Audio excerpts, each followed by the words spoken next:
Hello everyone, this is Tiffany Velati, and today I have decided to go ahead and do a video about Dialectical Behavioral Therapy, otherwise known as DBT skills. This is basically a program that was put together by this woman, I believe she was from New York, and she used all the psychology methods that she came across and put it in a package and named it DBT. Basically, what it does is it teaches somebody how many different skills, but mostly how to deal with your emotions and when to listen to your emotions and when to not listen to your emotions, or when you're feeling really upset about something, how to go ahead and process that, work through it, and figure a way to do that if you have no idea how to do that. So I'm just going to go ahead and I'm going to read off my laptop because I've done this video about eight different times, and I kept on missing things that I wanted to say, or it wasn't coming together, and I wanted this to really be perfect, because a lot of times for people who have grown up in a dysfunctional family, or in a family where there was a lot of abuse, or let's say there was just neglect, let's say that the parents themselves had no idea even how to teach their children, you, me, whoever, how to deal with our emotions. So I'm going to start off by describing there's three different mindsets. It had a huge impact on how I reacted from moment to moment. They write down, it says, wise mind, emotion mind. So wise mind, emotion mind. And in the middle is being mind. But I don't want to focus so much on the being mind. Wise mind, if you are like, I am freaking out, and you're in any situation, you can say to yourself, what does wise mind say? And then equate to, what does emotional mind say? Emotion mind. And that, for me, I think that is the most important, easiest, quickest thing I have learned from DBT. It is the easiest, quickest tool in my toolbox that I pull out. What does wise mind say? Because my emotions, I can be angry, I can be furious, I can say, screw this. But if I say, well, what does wise mind say? Let's say I'm on set filming and I just want to leave because I don't appreciate how I'm being treated. I don't appreciate how let's just say I don't appreciate how myself or others are being treated, or the hours that I put in, or especially the hours, or the wait time, or being told come on set and then be like, no, go back to holding. And let's say I'm angry, I'm cranky, I've been up since 5 a.m., 4 a.m. sometimes, and it's 1:30 p.m. and I have still yet to go on camera, on set. I have still yet to do anything. I mean, let me just tell you, I can drive myself crazy. And so I right away, I just want to introduce wise mind, emotional mind. So my wise mind says, girl, just hang in there, girl. And it takes a lot to build up wise mind, but think as if you're your own best friend, or your therapist comes and says, what does wise mind say? At that point, you're like, oh, okay, well, I could just stand here or sit here and wait. Or I can just shut my mouth and just know that it's all going to be worth it in the end. Emotional mind might say, girl, I'm out. You know what I mean? Like, I'm done. I'm never doing this again. I don't like this, and that. I'm pissed. So I really wanted to add that in there because I'm pretty sure I forgot it on my first recording. Now, let me go back, or now let me go forward. So the next would be core mindfulness skills. What skills? So what skills are observe, describe, and participate. So we always want to observe. And then, like, let's say I'm feeling angry. Why am I feeling angry? Well, I don't like the way that that person spoke to me. I don't like how my boss spoke to me. I don't like how my best friend, you know, she just talks right over me and I listen to all her problems, but I'm feeling very discredited and like ignored and just like a doormat whenever I try to talk. So observe. Okay, well, how did I feel when my boss said, you know what? I prefer you work on over here. I know you want to do this, but now over here. How do I feel? I feel ignored. Why do I feel ignored? You can write this down in a journal. I would suggest a journal. Why do I feel ignored? Well, I feel humiliated. I feel embarrassed. I feel like my boss doesn't believe the best in me. And it reminds me of my third grade teacher, my second grade teacher. It reminds me of my father who never believed in me. This one teacher never believed in me and would humiliate me in class, I felt. And this is how I felt on when I was on set. And this is how I felt when my boss said these words to me. So always be observing how you feel. You can number it. I'm angry. I feel rejected. I feel unheard. I feel ignored. And then you can even rate the number 0 through 10. How ignored do I feel? And then describe it. Like I said, describe. Well, this is obviously a trigger for me. Why is it a trigger for me? Describe how it made you feel. Describe it made you feel like nothing. Describe how maybe your father made you feel like nothing. Or maybe a teacher, or maybe a boyfriend made you feel like nothing. And now you're married and you and your husband or wife got into it, and now it's like bringing flashbacks of how you felt prior. And write this down so you can see it and it's out of you. It's not still bubbling inside of you, waiting, and you're just waiting to pop off. The next thing is participate. Participate in the thoughts of your mind. Harness your mind like you would harness horses, literally. Because the mind, every thought, and this is what I love about Louise Hay. The one thing I disagree about is she does say you attract your own negativity, and I don't believe that. I mean, sometimes you can, but I don't believe if you've been abused that you deserve it. But what I do love about Louise Hay, look up her affirmations. And what she says, I love what she said, and it was a breakthrough for me. She said, a thought is just a thought, and a thought can be changed. I was like, wait, what? Like, my thoughts are just a thought, and like, but no, I can change my thought? Because I used to look at my thoughts as, oh, well, that's truth. There's nothing I can do. How can I fight truth? I'm fighting an invisible ghost. But here, she made me realize, oh my God, like a thought can be changed.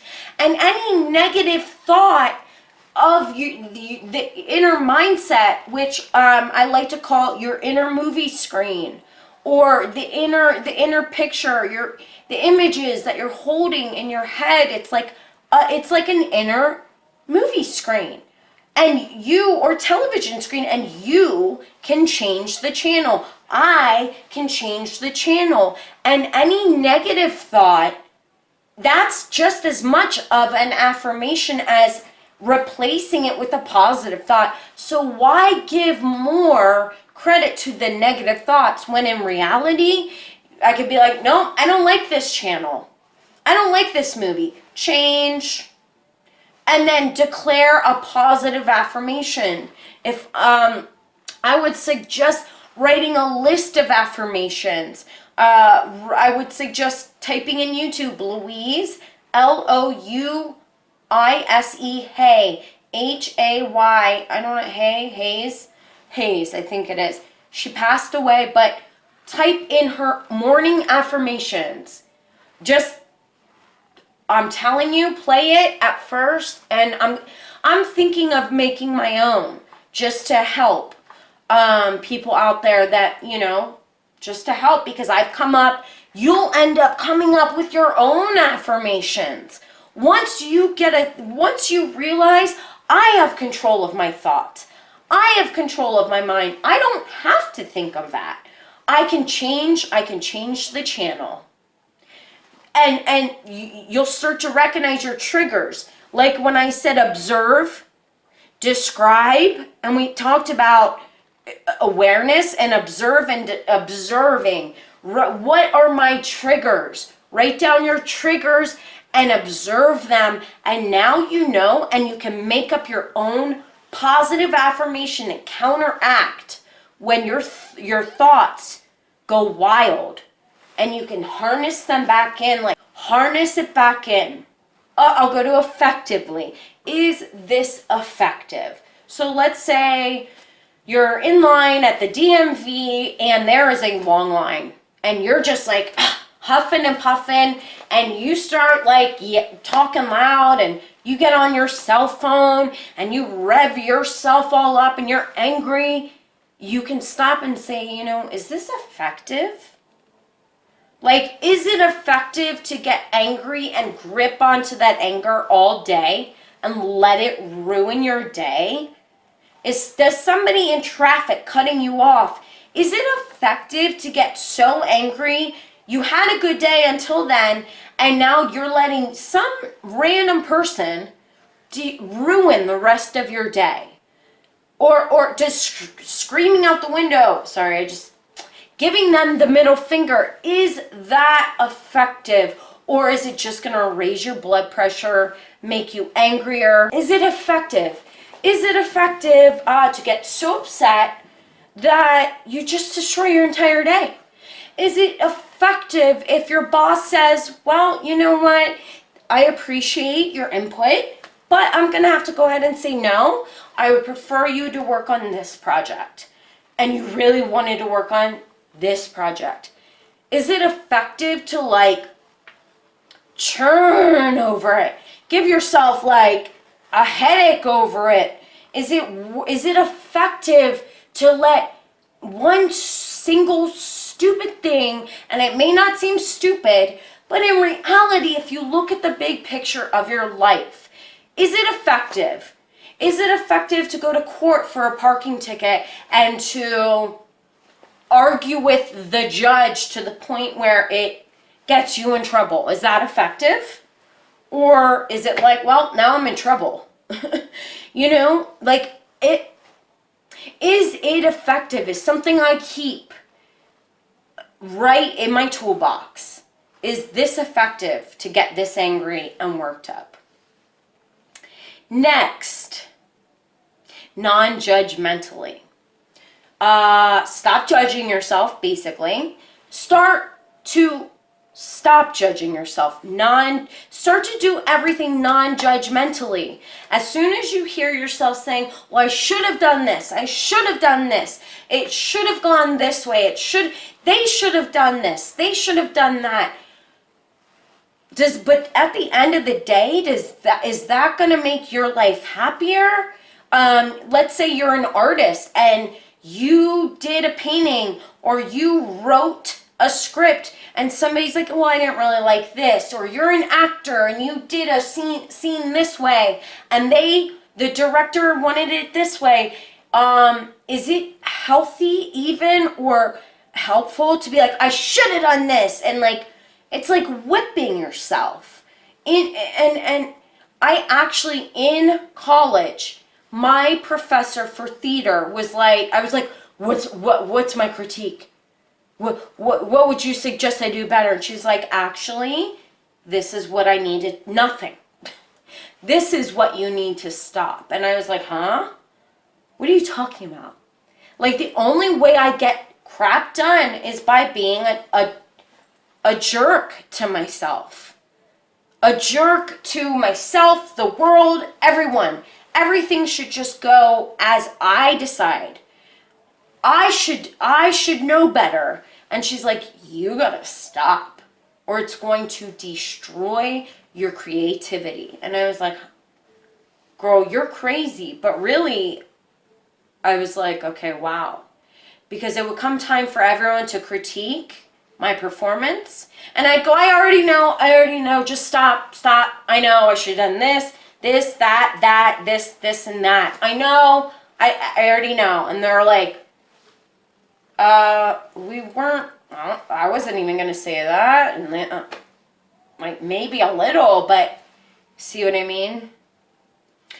Or how much, and it robs you of the joy of life. It robs me of the joy of life. Like, we could all be enjoying life and having fun while being passionate, instead of judging ourselves, judging the world, judging everyone's actions, and being passionate. Because then you just turn into like, and it's really, really, really, it may work at first, like the woman from Black Mirror episode, when she's so obsessed with the likes that she gets, and they start going down further the more obsessed she gets.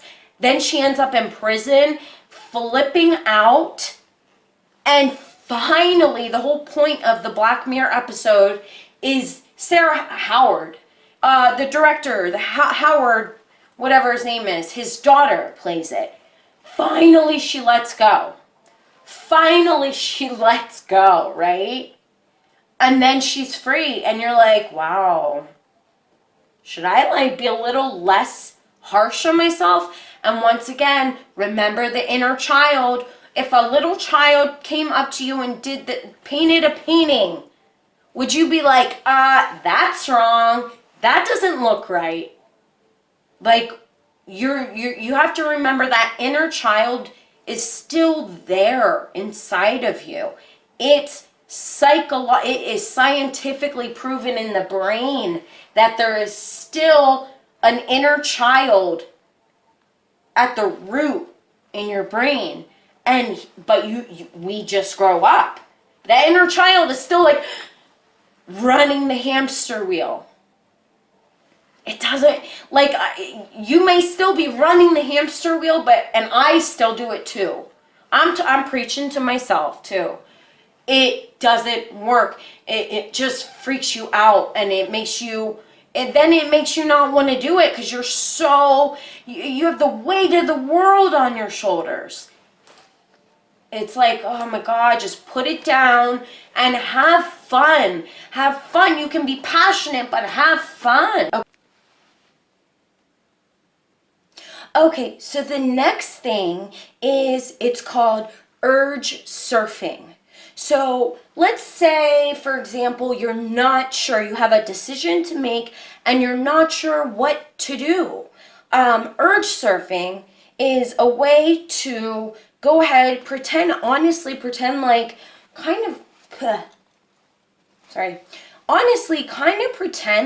you're surfing a wave.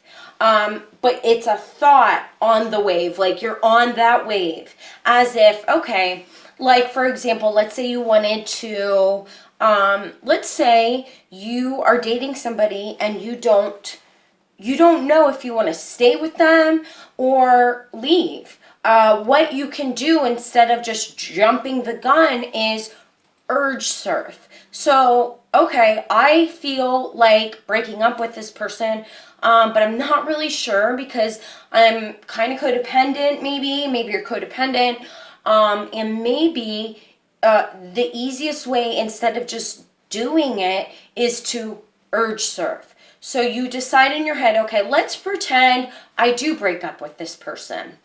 I'm going to urge surf right now in my mind. I know it sounds corny, but in my mind, I'm going to imagine surfing a wave, the urge that I have, and surfing that wave. So I imagine, how would I feel if I did break up with them? And then you can imagine, and you can literally in your mind just imagine surfing that wave and see how you feel about it. Let's say you want to dye your hair a different color, or you want to paint the walls, one wall a different color. You can go ahead and let's say you're I know it sounds silly, but let's say you're torn. Your hair is important to you, where you live is important to you. Go ahead and urge surf. So let's imagine, I'm not sure if I want to dye my hair this color or keep it this color or do this color. I'm not sure what I want to do. And sometimes that, I know it sounds silly, but sometimes that can cause for a woman, it's very important. I mean, it's a part of your physical, it's how you present yourself. So you can go ahead and urge surf. So let's say I'm thinking of dyeing it this color, but I'm not positive. So you don't want to just start doing it and then be like, oh, crap. Go ahead and urge surf and imagine having that hair color. Imagine what, for me, I will give the example of, okay, urge surf, imagine what are the repercussions? What would my life be? Let's say I dye it right now. What would my life be? What circumstances would I have to deal with if I did dye it? Okay, what clothing change would I have to go through? I would have to do new headshots. My hair color certain colors of clothing would no longer be the same, would no longer look the same, and I would possibly have to change. So now, I would have to think ahead of time. Well, it is my industry, so it is part of my job, my physical feature. So it's important to an actor. So I would go ahead and urge surf and be like, okay, so what color of outfits would look good on me if I did change? Because the whole color palette would change. What makeup now I would have to go out. I know it sounds silly and stupid, but really it's for a woman, it's a part of her. What makeup colors would look good on me now? Because suddenly everything that looked good on me with this color hair will no longer necessarily look good on me if I did it this color. What color makeup would look good on me? Urge surf. Is my hair healthy enough? Urge surf and imagine, how would I feel if I dyed it? Would it feel damaged? And if so, imagine urge surfing, how you would emotionally deal with that. Because, this is especially just for women, because it's a big part of your presentation for work. Let's say you urge surf and you see, oh my gosh, my hair would probably break off. It wouldn't look smooth and silky. I'd have to cut it. Urge surf how I would feel going into work.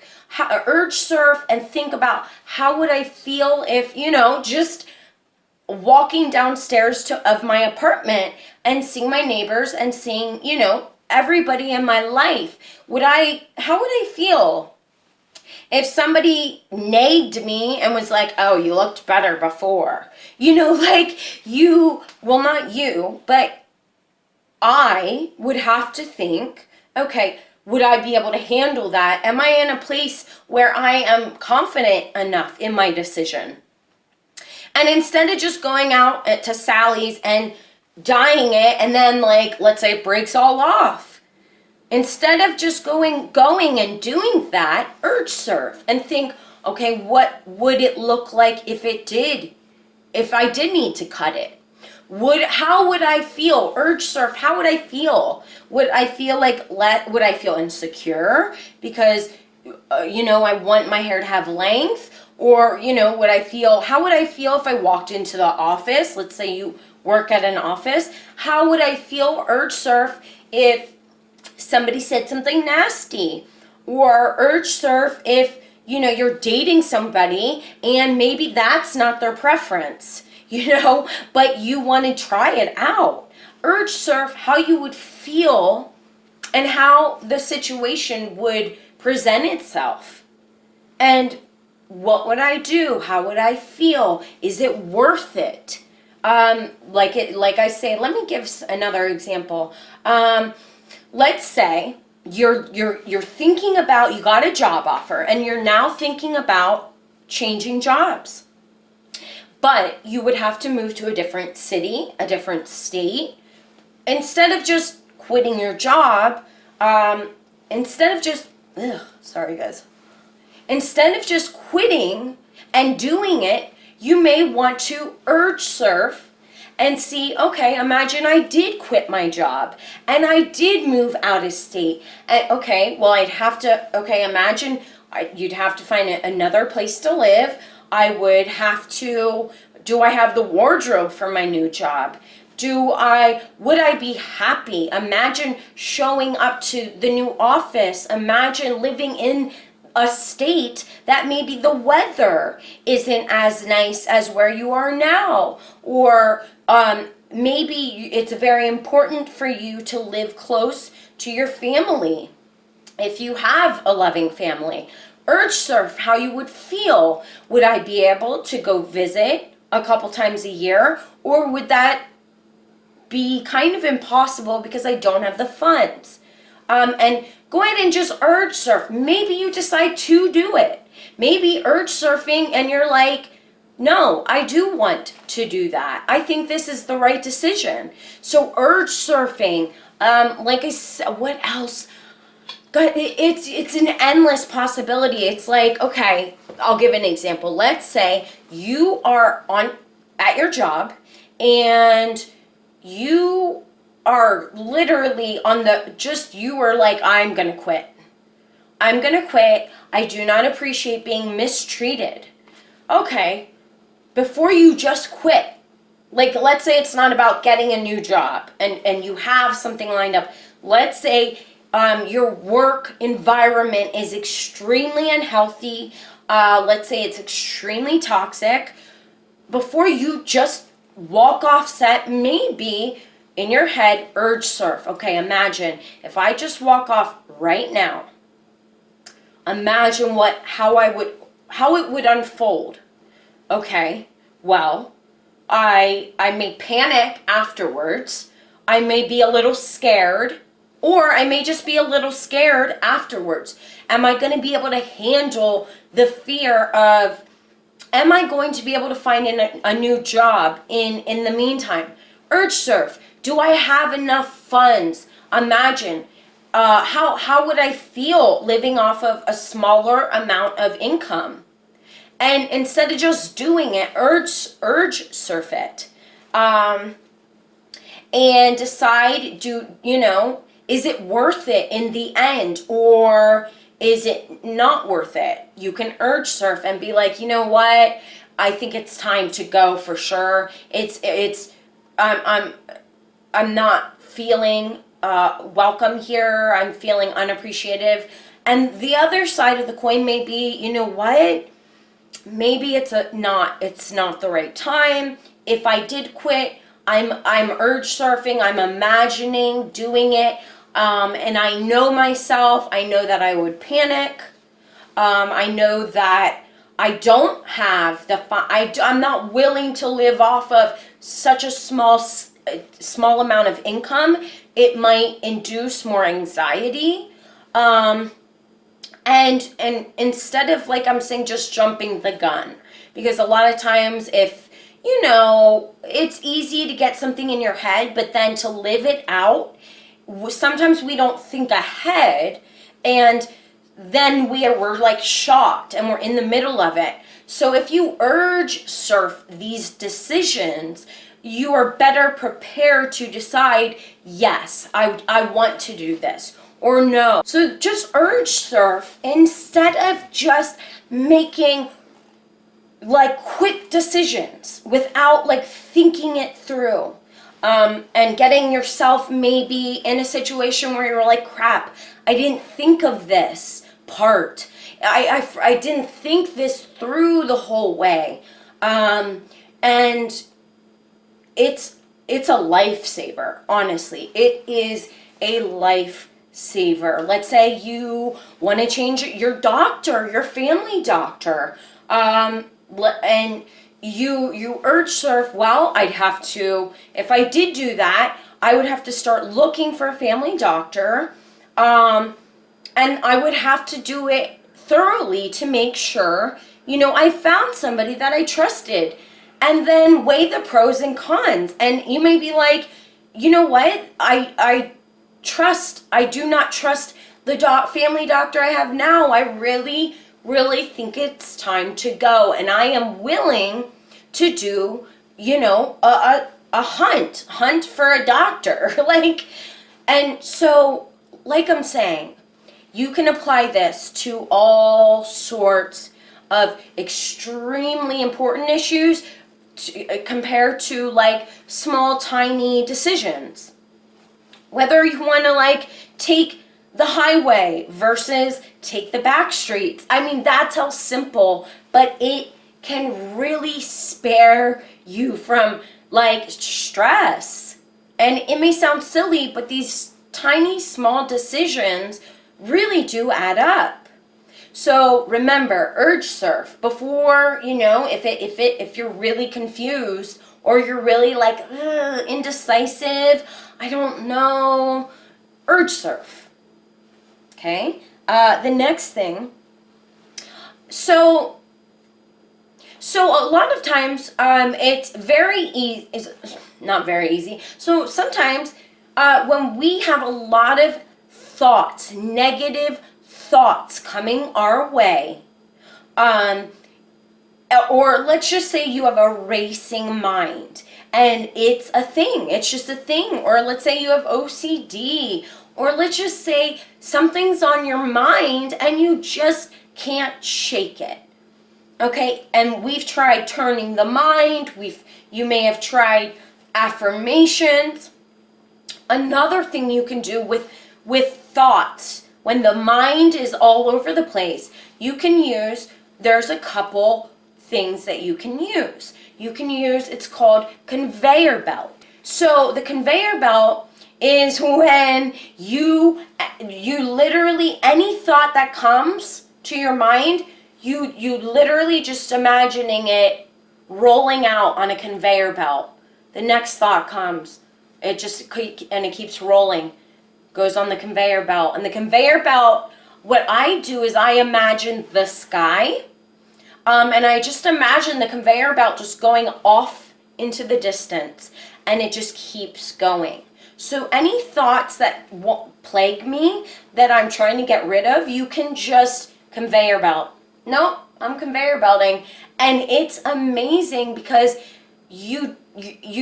this really relates kind of to the book, Eckhart Tolle's The Power of Now. It's very similar when he talks about you don't have to let your mind control you. You need to be in control of your mind. So sometimes it's like, that's impossible. I have no idea how to do this, and the thoughts won't stop. Conveyor belt. So every thought, just let it go by. Let it just keep moving down the line, off into the sky, the distance. And don't grip onto every thought. A lot of times we think that if a thought comes to us, we have to like grip onto it and like figure it out like a Rubik's Cube. We gotta like figure out, oh my God, what should I do with, well, oh my God, I never thought of that before. And the next thing you know, you can be like spiraling for hours trying to like, over just a random thought that came. It really, really has nothing to do. It's not priority necessarily. Sometimes, like, we have racing thoughts. Conveyor belt, and let it just go off into the distance peacefully. Another way of dealing with racing thoughts or just a racing mind is pretending that the thoughts are just like clouds. And there's just clouds passing. No? Oh, there's another thought. And just seeing the thought. There is an app.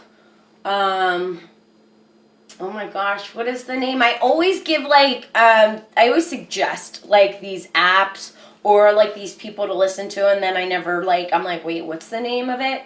The Mindfulness app. I forget, Meghan Markle even mentioned it. A lot of people have mentioned it. I don't want, dear God, if there's some haters listening about Meghan Markle, we don't want to start some craziness. But you can just let the thoughts go by instead of clinging to every single thought. Just be the watcher. This is just like the Power of Now book by Eckhart Tolle. And if you haven't read that, and even if you're religious and you're like, oh, that's like New Age, I don't want to. Actually, it's very, very scientific. It's very psychologically informative. And once you read it, The Power of Now, or you apply what I'm giving you right now, it's like, whoa. You mean I can just like let thoughts go? And they can just go like clouds on a nice sunny day. Who would have thought, Because I know a lot of times when people have racing thoughts or a mind that, is very active, or just, let's just say, you can't stop thinking of something and you really just want it gone. Like, come on, please leave me alone. Like, your mind is harassing you, and like your mind is running you versus you running your mind. Just let the thoughts go by like clouds. And I'm telling you, I need this reminder. I'm talking to myself right now too. I'm not just making this video to help others, because I need the help also. So when I repeat this, I'm like, oh yeah, I forgot about that tactic. So conveyor belt or clouds, it's just a cloud. And just let it go on by. Let it float on away into oblivion. And it's very peaceful, actually. I have an obsessive mind. A lot of times I say, my mind is like a beast. It will just plow over me, and it will just go. It'll go all night. If I didn't have medication to sleep at night, I've literally gone 60 days without sleeping. I am not lying. I swear on my life, I didn't even think that was possible. But what would happen was I've had such trauma that my fight or flight one thought would come, and I'd be like, oh no, now I got to figure this thought out. What if this happens? Oh no. Oh my God, wait, what if that does happen? Oh no. And then I gotta get up out of bed. I gotta figure things out. I'm like that kind of person. I gotta figure it all out. Whereas this is like, just a thought going by. It's the mind just being active, but I don't have to grip onto my thoughts. Just let them go. Okay, so the next part is reality acceptance skills. So we have pain plus non-acceptance equals suffering. Let me say that again. So it's reality acceptance skills. So here's the thing. It's not saying don't try to fix things in your life. It's not saying don't do your best in your life to make things amazing. But what it is saying is reality acceptance skills. And when we don't accept our situation, it can torment us. It can literally, I cannot tell you how many times I have tormented myself over and over and over again because I wanted it this way and it went this way. Or all these amazing things happened except for this one thing, this one tiny thing. And I'm like, I can't stop obsessing over the one part that went wrong.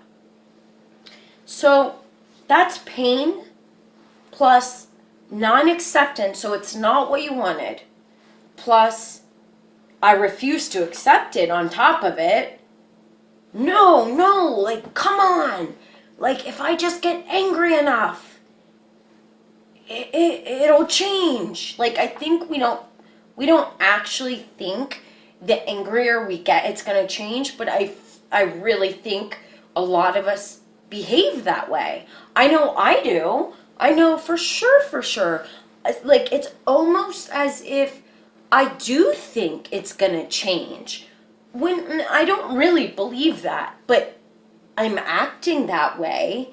I'm acting and I'm stressing myself out, like giving myself gray hairs because this person is driving too slow, or I go on a set and I don't get this seat. I get put here, and like but I wanted to be there instead of here.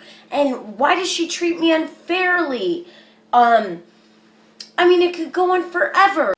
Okay, so the next thing I'm going to talk about is distress tolerance skills. Okay, so we start with temperature. Okay, so let's say like distress.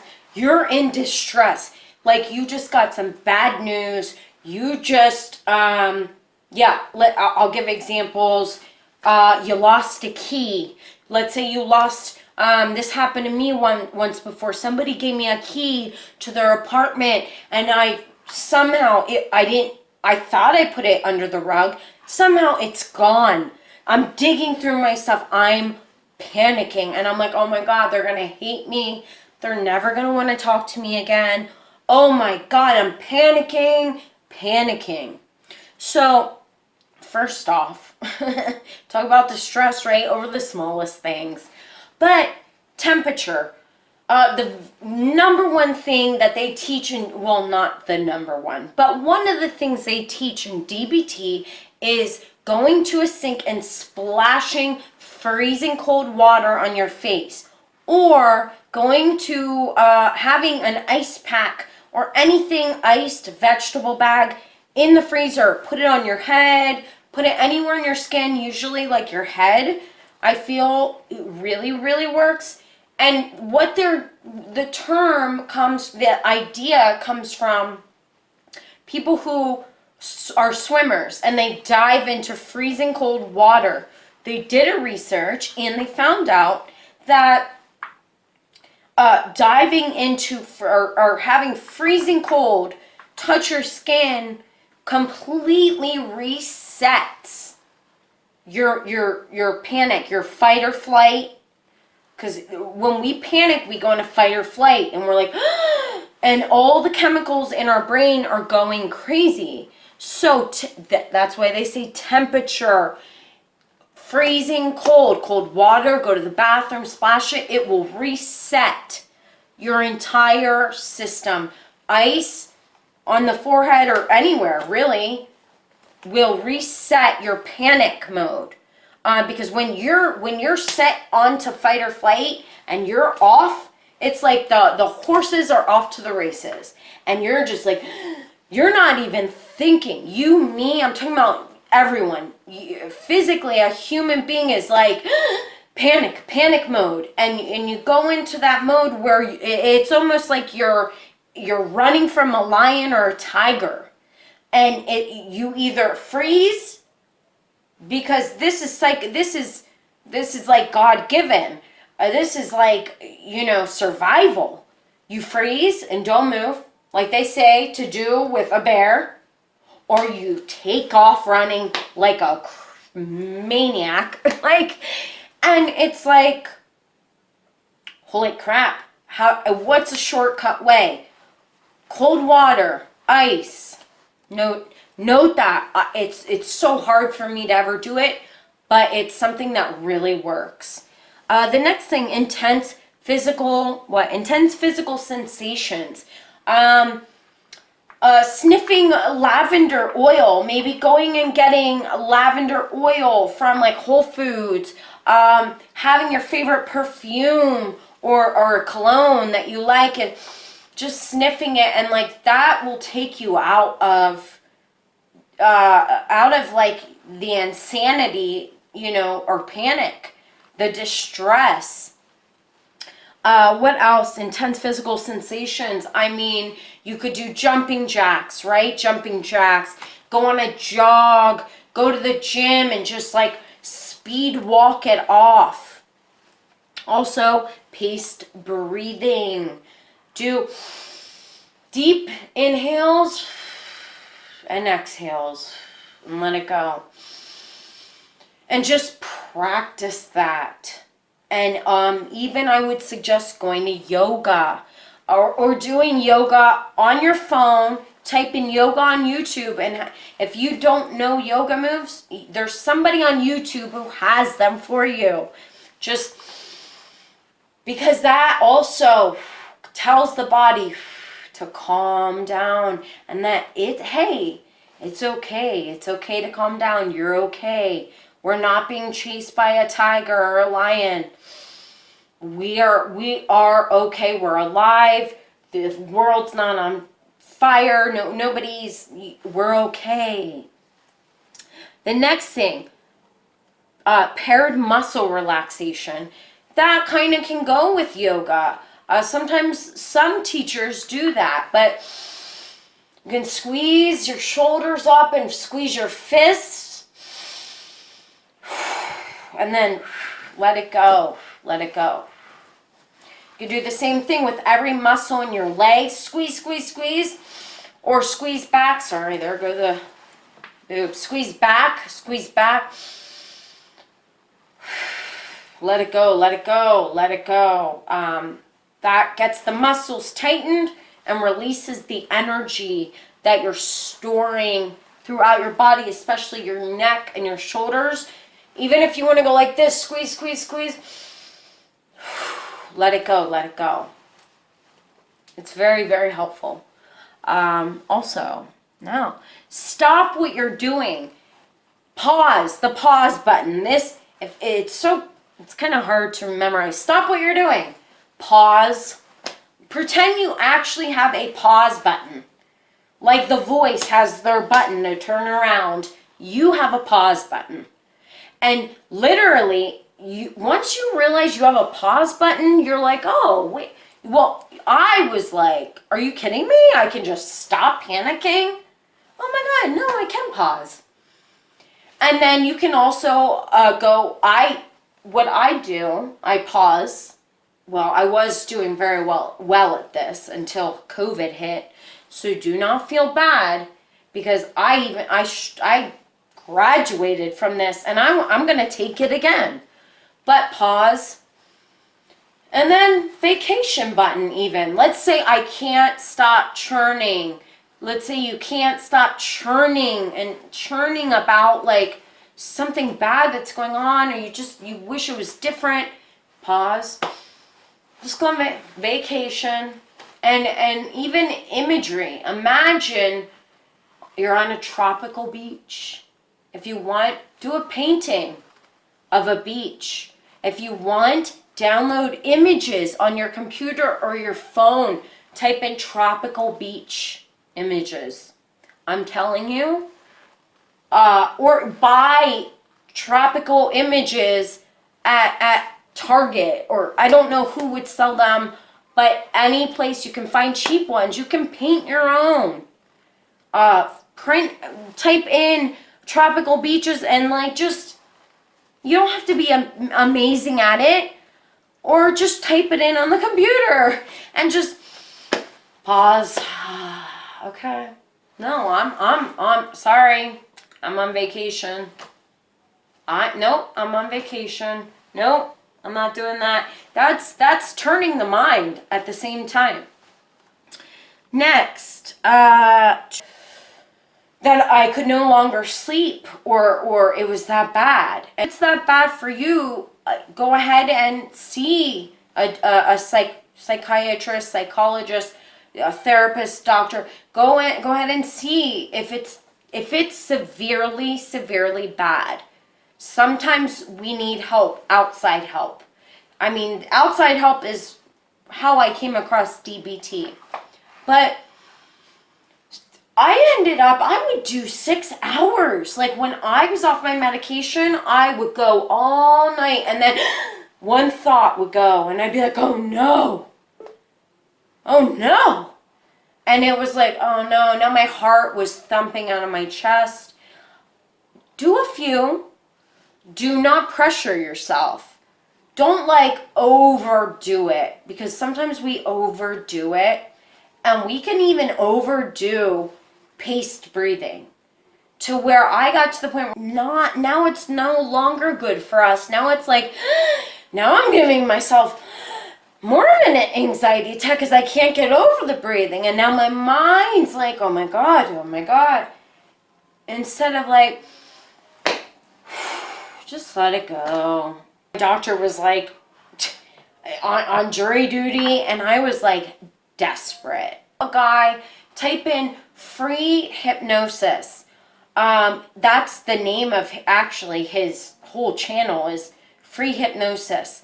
And I think he has like reddish hair, and he's like this white guy from England. He is amazing. It got that bad that I was like desperate for even hypnosis. Just to let go of the negativity, or if you have PTSD, if you have so much childhood trauma, free hypnosis. He's amazing. Type that in. YouTube is a plethora of help. Next thing is observe the situation. So let's say you're panicking, but you don't even know why, and like maybe your mind's making things like, oh my God, something bad's gonna happen. Observe your situation. Is there a bomb going off? Is there a fire in the room? Is there a tiger or a lion in the room? Is like the world collapsing? Is the sky falling in? No. So then you can comfort yourself and be like, it's okay. Like nothing bad's shh. Like if you have to hug yourself. If you have to hug that inner child and be like, look, nothing bad is happening. I know you've been through a lot, but nothing bad is happening. You're okay. We're gonna make it through just like we've made it through every other time. I promise you.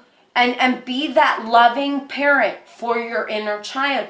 I promise you, I will take care of you. Because that inner child is like, I'm scared. It's okay. Like literally pretend you have that a child of your own and just hold yourself. It's okay. If crap pops off, I will be with you. Actually, today I was in a situation where I was waiting in line and I had a bad feeling already.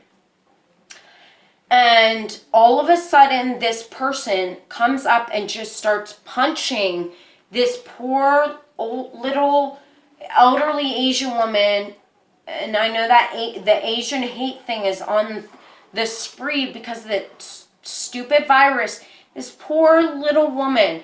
And this person comes up, this other woman, and just starts nailing her in the face. And I'm watching it, and I'm seeing her head, and I can hear her head ricocheting off the building. And I'm like, and I'm like, oh heck, oh no. And I like back away, And I'm like, oh my God, holy crap, because that really triggered my father punching me. It triggered me getting beat up after a hip hop video by this guy. It triggered a lot of crap for me. And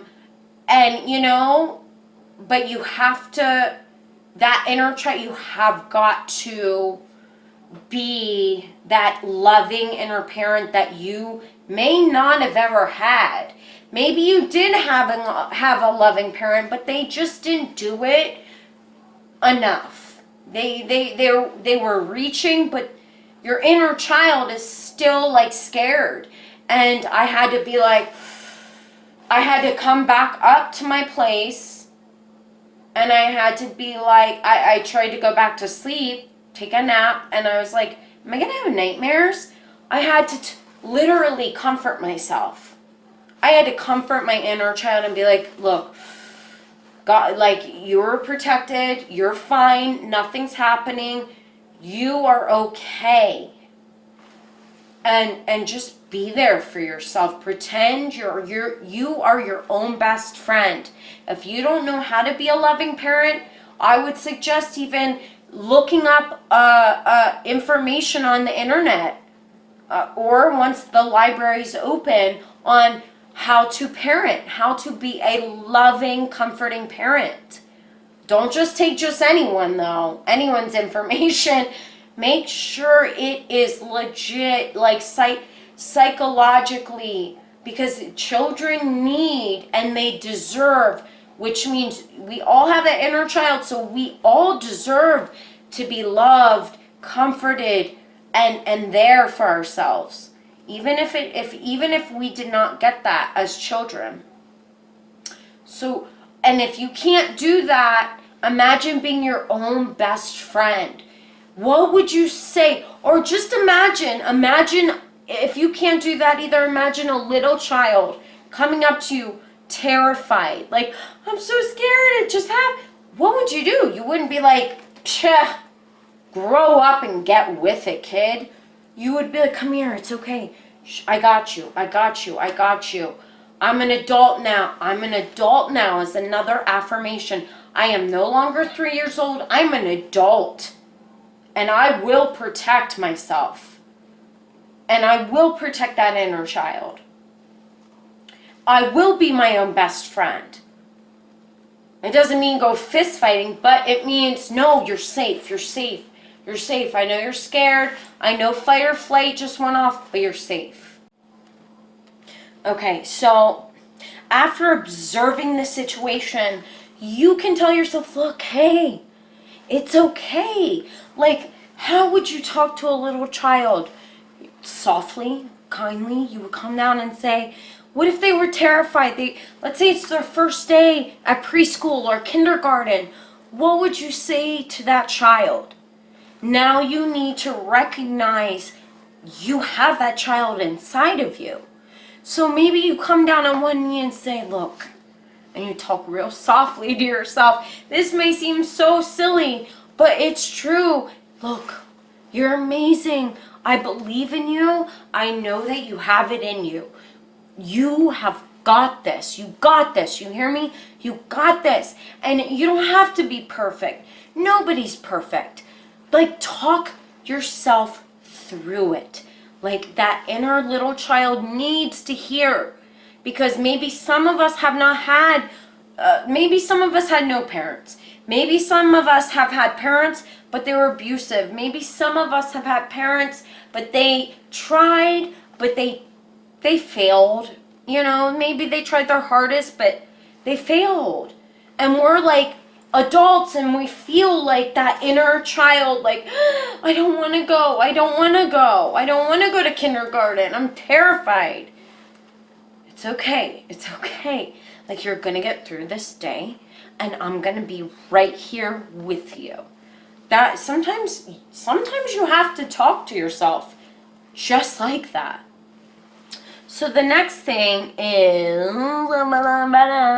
proceed effectively. Like I said, effectively. Is it effective if let's say you're panicking and it's your first day at work And you're like, oh my God, oh my God, oh my God, what am I doing? And you're just running around your house prior. You don't even know. You're like having anxiety attack. Proceed effectively. Look, it's going to be okay. But what if, and then the inner child goes, but what if I fail? What if I fail? What if I get fired? Then I'll be here for you. If you get fired, we'll find another job. It's okay. I'm sure the boss is going to love you. And if they don't love you, because I see your gifts, girl. I see your gifts. And tell yourself, boy, girl, whatever, whoever you are, I see your gifts. And you know what? If they don't, we will find somewhere else to go until somebody sees our worth, because we are worthy of love. We have so much talent and we have so much to give. It's okay. Be calm. You don't have to panic. You don't have to run around panicking, screaming at the Uber driver. You can proceed effectively and proceed confidently. And go to that job. Go wherever you have to go and do what you have to do and do it effective. I know that you and everyone else, that we all have the gifts inside of us, and know that and embrace that and tell yourself that. So the next thing is activities. I mean, they have a whole list. I don't have the list on me. Activities, go to a concert, turn on your favorite songs or top 10 playlists, start painting. Start painting some paintings. Let's say you never painted before. It does not matter. I mean, art is just like beauty, in the eye of the beholder. Paint. Let's say you want to be a fashion designer. Start drawing out your fashion, or start sewing like an outfit that you really like. What else? I mean, go on a jog, go on a hike, go into nature. A lot of times go into nature. A lot of times nature calms the soul.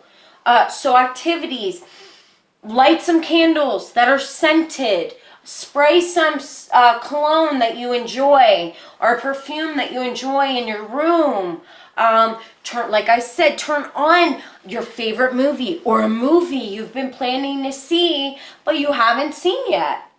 So go shopping. If you don't have money, go shopping to get ideas, and then go to Goodwill and become your own artist and pull out things that you see out there. I mean, there's such a large amount of things that we can do for ourselves as far as activities, but yet it's, when you're in it, it's so hard to like actually remember that there are things to do. Go on a casual walk and just like observe everything, breathe, observe the beautiful trees, listen to the birds. Go sit out on the patio. If you don't have a patio, sit in the grass on a chair somewhere. Go to a park. Go to a park and where there's a playground, and observe and just listen to the children laughing and playing. I've heard like they took people who had extreme deathly diseases, and they took them into the sun to a playground, and they actually, the amount of recovery compared to people who did not go and do that was extremely high. Just listening to laughter. Try watching every funny movie there is out there and just laughing, and like try doing all your affirmations. No, we don't want to do that, right? Try doing your affirmations. Try reading a book. Look up a book that you've been waiting to read and you just haven't, instead of turning on these negativities. The next thing would be contributing. So go and feed the homeless at a soup kitchen. Maybe go and, there's a lot of 12-step meetings. Go to a 12-step meeting and raise your hand and speak. You have no idea who is out there that is listening, and you may think, I have nothing to say. Like, everybody probably hates me and wants me to shut up, but you have no idea. Maybe you speaking up is like piercing their heart, and they're like, oh my God, thank you. You saved my life. So contributing, besides feeding the homeless, just try doing different activities, that you never would have thought of, that maybe you can get joy from, and you just never thought you could. Another thing, comparisons, whatever you do, stop. This is a no, stop. No more. This is like no more comparisons right here. Stop. Make this, it's called a bottom line, okay? You have a bottom line of things that you will no longer do, and you have a top line of things to aim for. The bottom line is stop comparing yourself to others. As soon as you see it happening in your mind, nope, let's say you're a woman and you compare yourself to other women. As soon as you see, nope, like don't even stare and be like, I wish I was that beautiful. Or, oh my God, look how talented they are. Nope. It's like a horse in a horse race. They literally have blinders on so that they do not look over to their competition.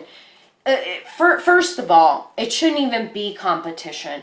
So, but see, it's like human nature. It's nature to kind of like look over and compare yourself. Stop comparing yourself. As soon as you do, remember the reins. Rein your mind back, and no blinders. I am focusing on me. Let me go look in the mirror. Let me do myself up. Let me put lipstick on, if that makes. Let me dress up nice. How do I want to look today? Instead of, and looking at other women, or if you're a man and like oh, look at that guy, or you're a woman, look at that. Whoever you compare yourself to, stop. Make it your bottom line that you will no longer do that to yourself. Because for some reason, people love to like compare, but it's called, like for me, the first thing that comes to mind is compare and despair. I truly believe that there's a creator, because why would everything work perfectly? Why, there's such beauty in the world. We have cartilage between our bones. Like if there was some horrible God up there, we wouldn't have cartilage between our bones. When you look at a baby, does that baby compare themselves to other babies? No, the baby's like, I'm the cutest, chubbiest, cutest, fattest thing in the world. And yet as adults, we're like, oh my God, I'm getting so fat. Oh my God, look at me. Oh my God, look at her. Oh my God, I gotta go to the gym. Oh no, I gotta get plastic surgery. Oh no, I have to get a nose job. I have to dye my hair. I have to get lip fillers. Like, stop. Because think about it. Think about it. Maybe don't think about it. But here's the thing. I believe that the Creator gave everybody talents and gifts and beauty, physical beauty and inner beauty, and that each one is different, just like a snowflake. Each one is different from the other. Each fingerprint, all of our fingerprints are different. And I don't know if you've ever heard the story of, I think it's the lion. Yeah, the lion who compares themselves to, I forget what, but they go and they shave off their mane and their tail and everything. And then they go and I forget the story, but whatever other animal, they're trying to be this other animal. So it's like a human. You're a woman, you're a man, whatever. You're not satisfied when you look in the mirror. So you don't want to be that person. You don't want to be that skin tone. You don't want to be this. You don't want to be that height. You don't want to have that coloring or that eye color. You don't want your eyebrows to look like that thick or what. Okay. And then the lion shaves all of his hair off, his or her. Well, I think they're only men? I don't know. But then they try to be something else and the others look at them and go, well, no, you don't look like us. So then they're like, oh my God, I don't fit in with them? Oh shoot, let me go back to the other lions. And the other lions go, well, you don't fit in with, why'd you shave your hair off? Why'd you shave your mane? Like, you look weird now. So the point and the moral of the story is no matter what one tries to do to morph into something they are not, it's like against nature. And it's so saddening because it's like, and I struggle with body dysmorphia, so I know for a fact what this is like. I've dyed my hair every color. I've done everything. I've done all these things, but I've done like dye my hair color. And then I dye it this color, and then I don't fit in with that color, but I don't look like, and then I come back to my color, but I have this other color. I come back to like I'm Italian, right? Other Italians are going to be like, well, you don't look Italian. And here's the thing. I get cast. I'm an actor, so I get cast off of my coloring, my height, my ethnicity. So let's say like I go blonde, right? But yet I got tan skin. Well, now they're going to be like, well, wait, we don't know what to do with you now. Well, because like, no, you're Italian and you look like you should have that color. Now we just don't know. And then I'm like, well, wait, you told me I wasn't that. So now I'm trying to be that. And now you're telling me I'm not that? So now what do I do? Go back to like the other Italians and now they're going to look at me like, well, why do you have blonde hair? Or why are your eyebrows so thin? Or why, like, I'm just giving examples. But do you see? And then, no, it's like the woman from Black Mirror. No matter how hard you try to please other people, it doesn't work. I worked at LA Fitness back on the East Coast, and I remember going through this, especially with hair color as a woman. And I would dye my hair, and then I would dye my hair this color thinking, oh, everyone wants me to look like this. And then I would do it, and then people would come in and be like, what'd you do that for? And screw them. You know what I mean? Anyone's allowed to, we are all entitled to do whatever the F we want with ourselves. But this is an example. And then I'd be like, well, wait, I thought everybody wanted me to look like this. And then so I'm like, okay, maybe I'll go this way. Then I go that way. Then other people come in and go, well, wait, why'd you do that? You looked better that way. I nearly lost my mind.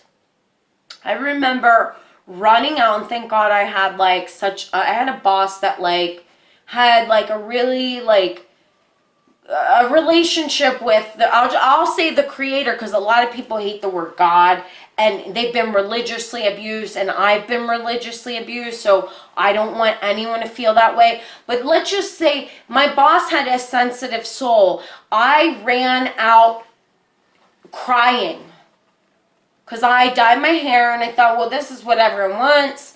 And I ran literally to go kill myself. This is like 15, 20 years ago. So any trolls out there, you ain't got on me. But here's the thing. Then I went back. I didn't kill myself. My boss didn't fire me. But then I remember dyeing my hair the other color, another color, to try to fix it.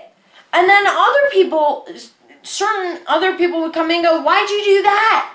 And it was like, no, I literally was like, oh my God, oh my God, oh my God, oh my God. No matter what I do, I will never please everybody, period. No matter, and that's like a codependency thing. No matter, especially if you've been abused in your past, you're probably trying to please everybody. And at the end of the day, it's like the woman from Black Mirror, where at the end of the day, you probably just want to blow your brains out. And I don't say that seriously, please don't. But my point being is, it's unmaintainable. You cannot please everybody. Screw the people that don't like you. The people that should like you will like you, and the universe will open the doorway for you in that area. You're not supposed to look like everybody. We're not supposed to please everybody. So that for me was a very passionate talk, because I have been there. Be mindful of your thoughts, because your thought, see, we think like emotions just come, right? No. First, it's a thought.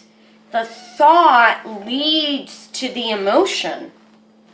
That's why DBT has become so profound, is because it narrows in on the chain links of how it all unravels, how somebody, the process that somebody goes. Be mindful of your thoughts. No wonder why am I feeling like crap today? Well, because you thought to yourself, the doctor's not going to help me, my life's crap, I'm never going to make it in my field, I'm never going to get married, nobody's ever going to love me. Yeah, right. Why would anybody ever love me when I'm like this? All these thoughts. And then the emotion comes, and we're like, wait, why do I feel so sad? Well, scroll back, go through, write it out. What were my thoughts prior to this? What led to these emotions? And that's really the root of DBT, is connecting the thought, what happened, the other thought, then the emotion, and then what happened? Well, then I got drunk, or then I did this, or then I quit my job and I cussed my supervisor out. And you're like, let's go back to how this all happened. And really, when you do that, you're like, you can stop yourself where you're at and be like, no, this thought is not a thought I want to choose.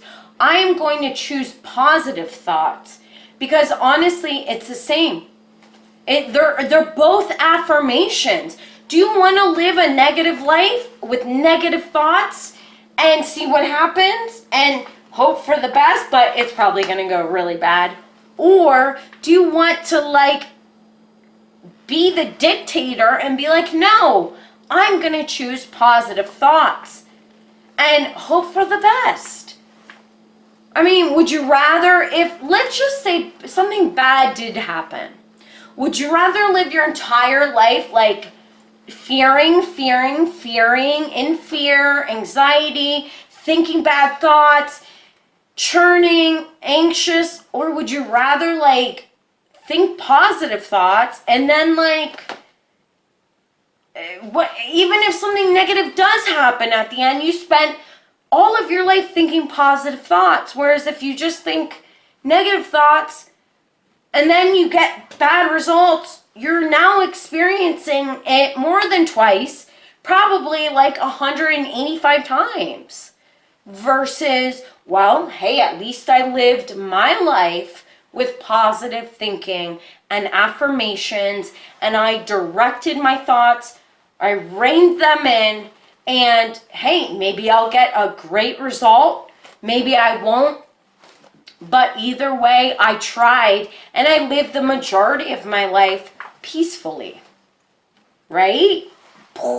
Like, that is, for me, that was huge to figure out that I had that kind of power over my life, especially dealing with depression and anxiety and my PTSD and the abuse from my past.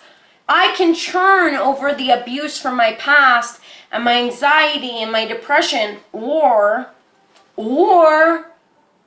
I can decide, you know what? No, I'm going to start today and I'm going to say positive things. I'm going to start to believe. I'm going to choose to believe positive affirmations.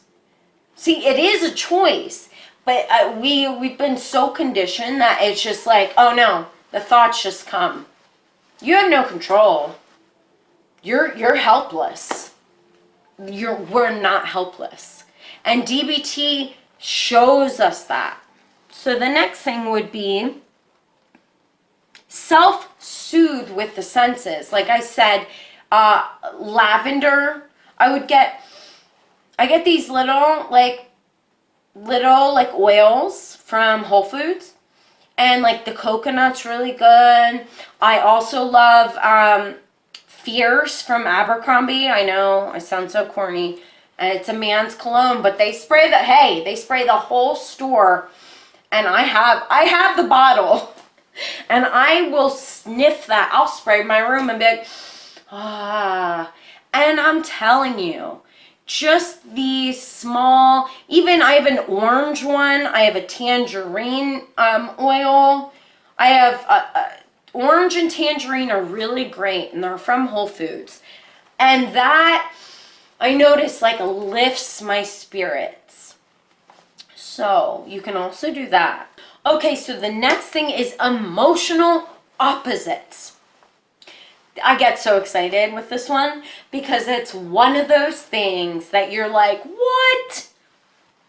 So you're saying it's that easy? Just you named it emotion opposite. Oh my God, I could do the opposite of how I'm feeling? No way. So when I first heard that term and I started to try to use that tool, I'm going to call these tools, I was like, emotional opposite.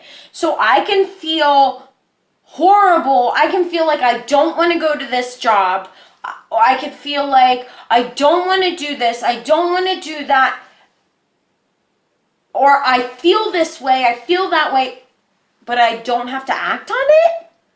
I can do the opposite. What? So I can feel like cussing this person out, but I can do the opposite and choose loving kindness? Oh my God.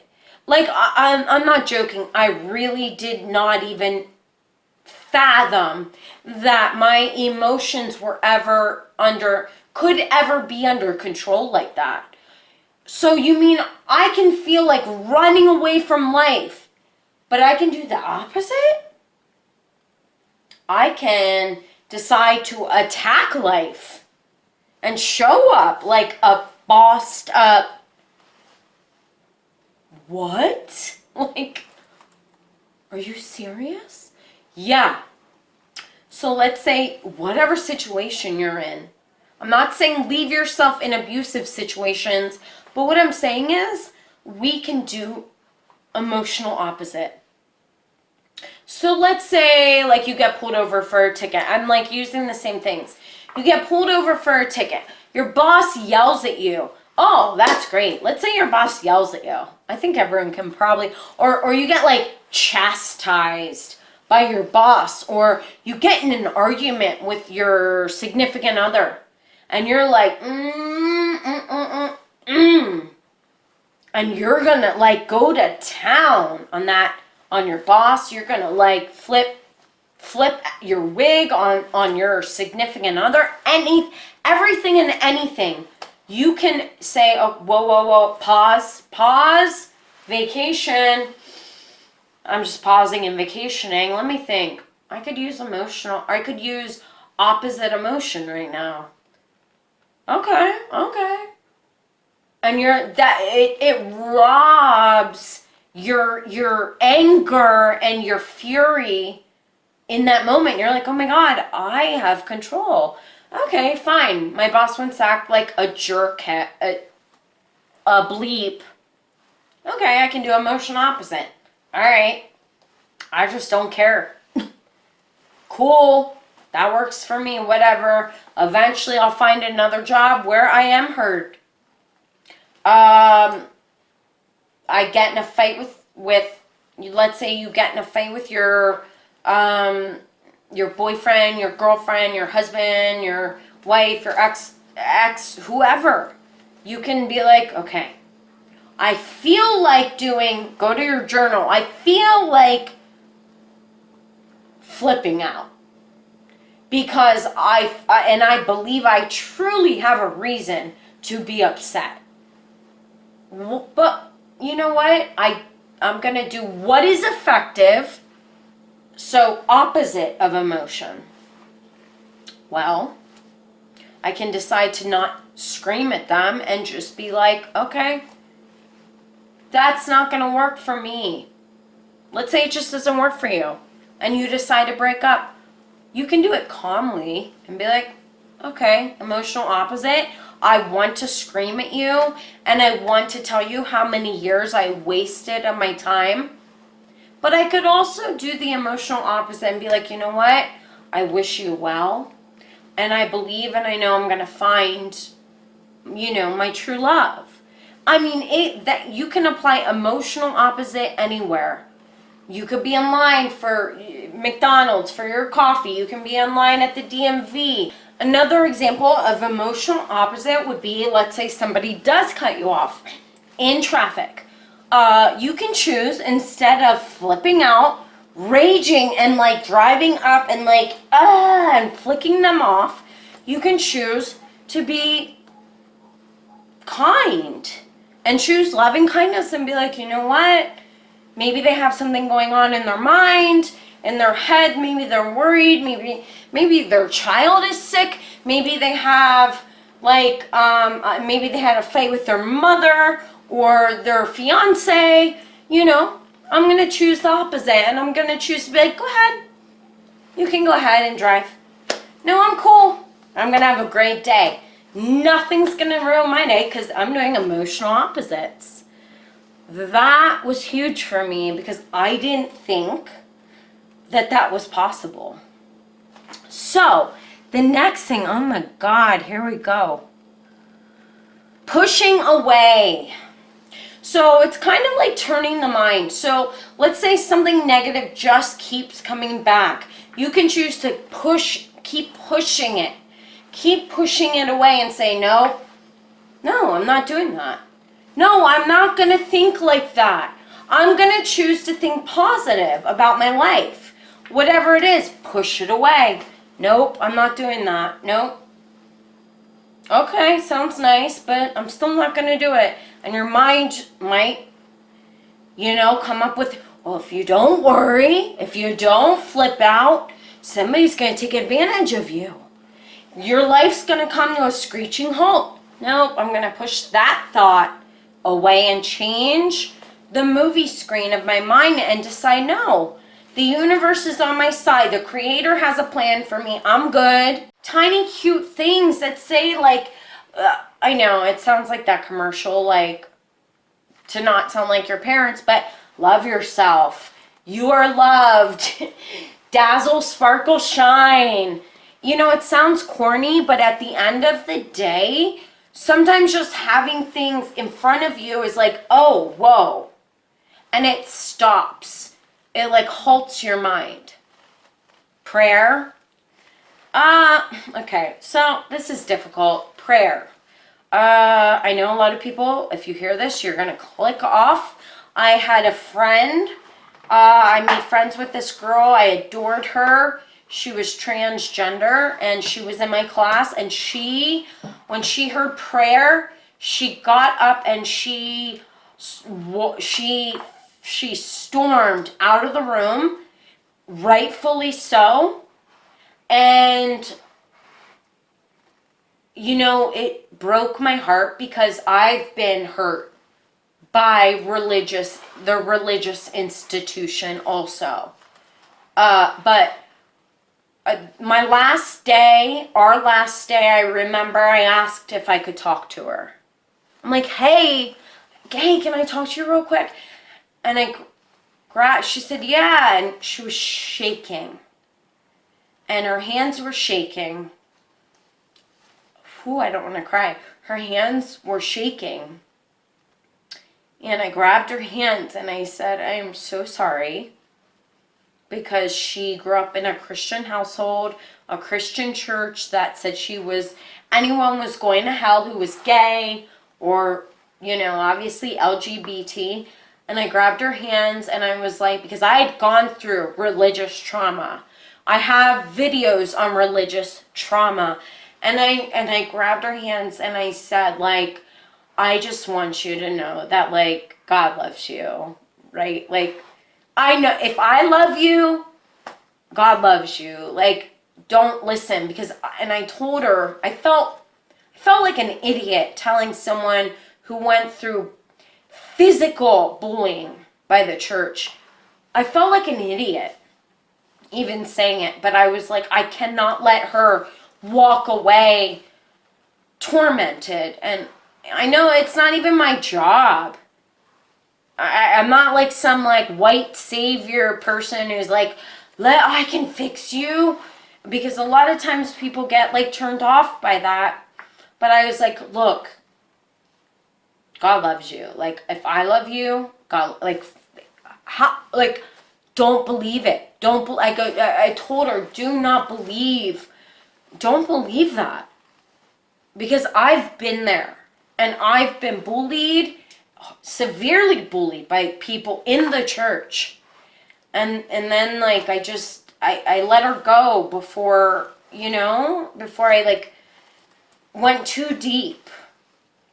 But, prayer, I would not rely on religious institution or a preacher or one person to tell you or anyone else or me what God will and won't accept. I for sure believe, look, if before any scripture was written, there was a man by himself, a man or a woman by herself, and they built their own relationship with the Creator, whoever created us. And who's to say, like, you're not acceptable? You're not acceptable. Give me a break. Because, like, if I have more compassion than God, as far as, like, I grew up with Christianity. And I recently was, like, so abused. I was so abused through it that I started to, I met a couple of people, and I won't specify where from, but we had to find our own our own higher power. And I questioned them just to find out, like, why did you go that far? Or why did you turn into a Satanist? And after hearing the story and knowing from my own abuse, I was like, wow. Okay. Wow, this is what the church is creating. The church, oh my God, like, people were like running to the satanic church to escape the God church. I mean, what does that say about, people in the church? What abuse is happening to these children to grow up into adults who are like, peace. And so, look, I totally get it. But what I would say is, do not let any man, woman, anybody tell you religiously about how your relationship with the creator that created you. I mean, we all have our own personal relationship, and we can all pray on our own. So that's why, oh my God, like I feel horrible even like talking about it, because I just don't want anyone to feel like that way. So what I would say is ignore anyone who says God will never approve of you. Ignore that crap. Because they don't know. They don't know. And that is an abuse of power. It's an abuse of power. Don't give up on prayer. Don't give up. Don't give up on prayer and a loving creator that put you all together and gave you your eyesight, your hearing, everything, the beauty, all about you. Don't give that up because somebody at church decided to attack you and tell you you're not good enough. Don't do it. I've been there. Don't let that. I had to fight. I went through the same thing. I had to fight back and be like, well, I'm not going to give up my relationship. I have to pray. Screw you. Like, I don't know. And it took me a while to come back to God. I literally had to say, I'm done. I'm done. Fine. Send me to hell. Fine. That's how bad the church treated me. And eventually, the Creator will show themselves to you without the abusive people from church. And eventually, I believe you will grow stronger and not believe that you're cast away. To me, it's the worst of abuse. I always said I was abused by my boyfriend and almost killed, but how do you run from a God that's going to send you to hell? You can't.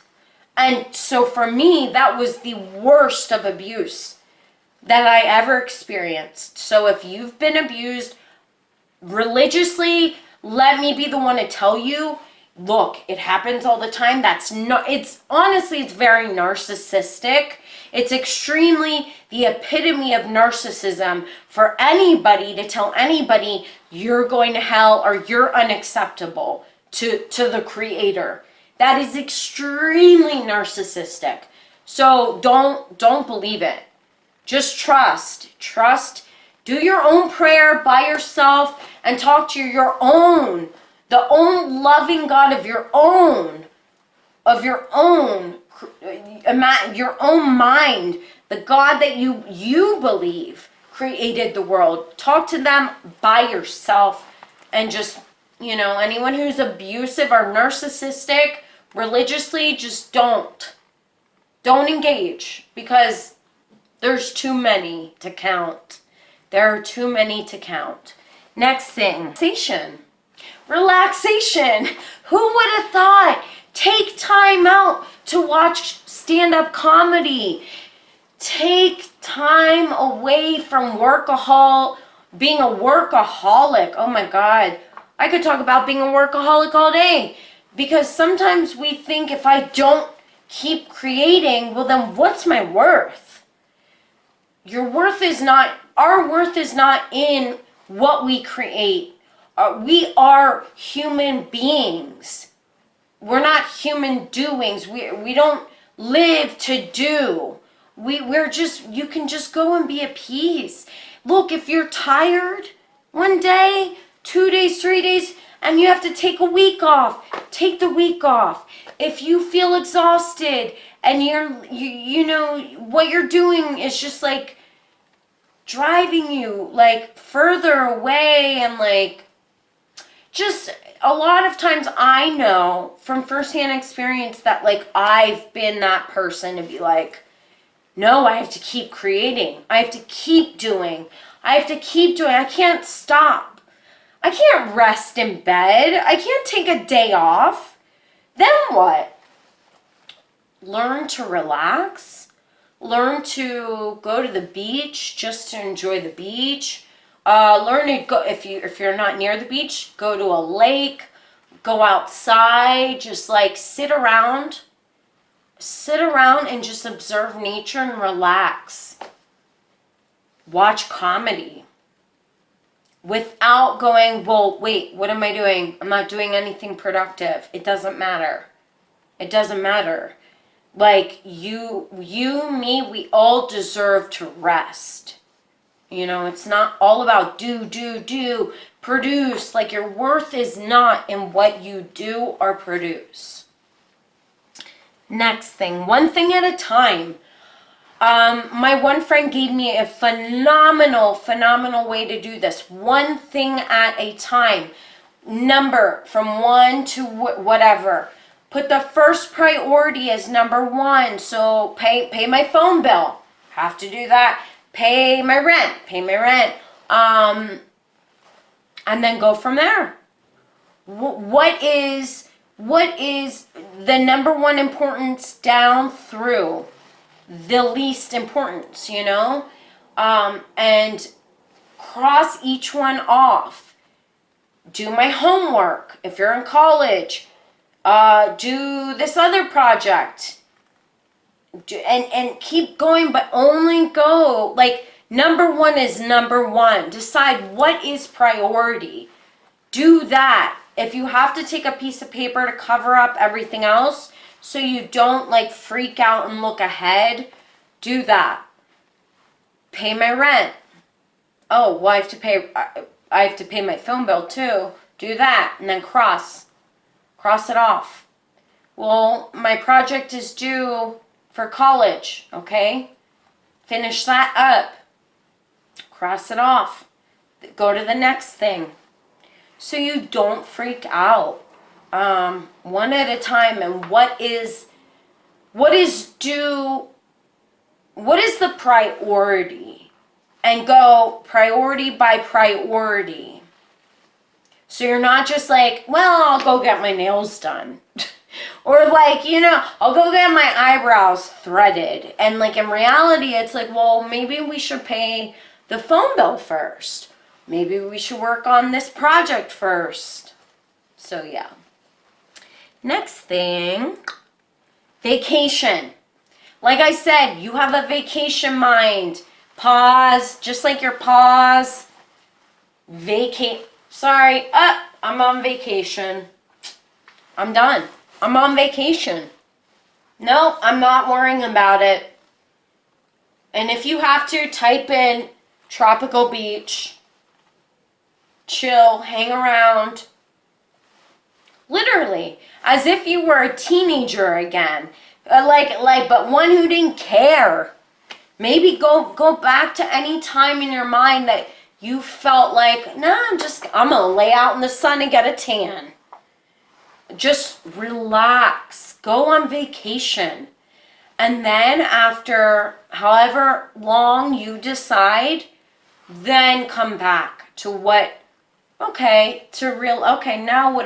now what do I think I should do? Sometimes we need to take a break because it's too much to just like constantly have to work. Sometimes vacation is vacation for a reason. Next thing is encouragement. Encouragement, oh my God. Encourage yourself like you are your own best friend. Be your own hype woman or hype man. Encourage yourself. Don't be the person, don't do the opposite where you beat yourself into like work. And if you don't do perfect, you beat yourself.